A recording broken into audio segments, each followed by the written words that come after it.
Recent recalculations have refined Trojan 1's dimensions, confirming it to be a 370-kilometer-long megastructure located in Jupiter's L4 Trojan point. Analysis indicates that Trojan 1 is composed of three massive cylindrical segments, each measuring 108 kilometers in length and 33 kilometers in diameter, interconnected within a larger framework. A catastrophic breach has been identified in the first cylinder, measuring approximately 15 kilometers in diameter and covering an area of approximately 707 square kilometers, comparable to the size of a major metropolitan city such as New York City or Singapore. Notably, the presence of a Whipple Shield at the front of Cylinder 1 provides strong evidence that Trojan 1 was built for mobility rather than as a stationary structure. This suggests that at some point in its history, Trojan 1 was capable of interstellar travel. Additionally, early surface imaging and spectral analysis suggest the strong possibility of a once-contained biosphere within Trojan 1, though direct confirmation will require the arrival of the Project Argonaut probe fleet.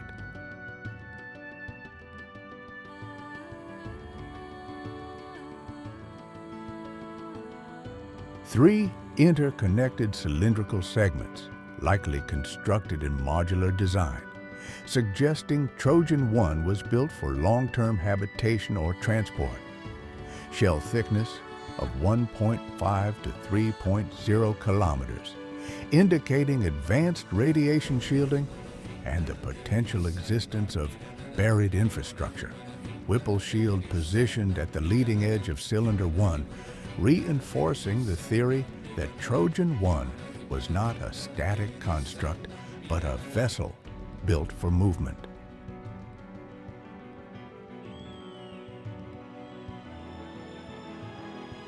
The most extensive damage to Trojan 1 is a catastrophic breach in Cylinder 1, located just behind the Whipple Shield.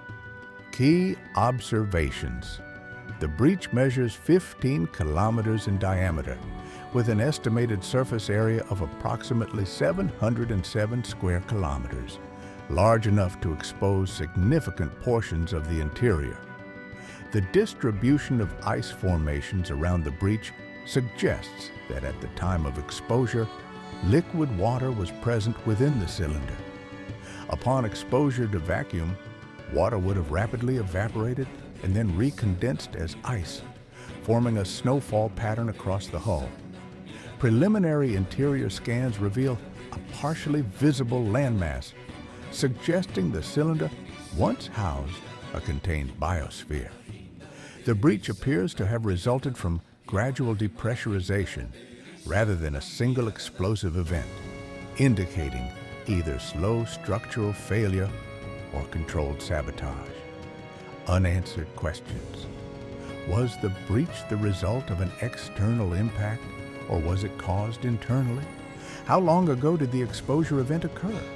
Are any remnants of the biosphere still intact within the sealed sections of Trojan 1? Does the breach expose any structural weaknesses that may affect future exploration?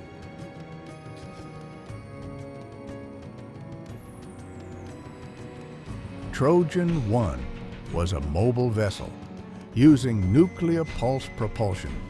The Whipple Shield is a key indicator that Trojan 1 was designed for high-speed interstellar travel.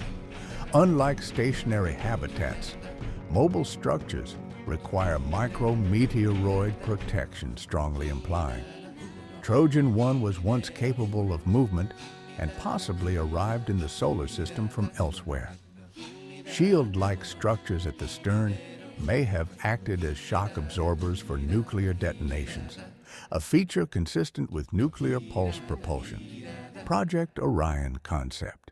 The breach's gradual depressurization pattern implies a system failure rather than an immediate catastrophic event. the likelihood of an automated AI-controlled biosphere remains high. If Trojan 1's AI experienced internal conflict over its directives, it may still be partially functional within the sealed cylinders. Trojan 1 is no longer just an ancient anomaly. It is a massive, possibly once mobile megastructure with a strong likelihood that it contained a fully developed biosphere.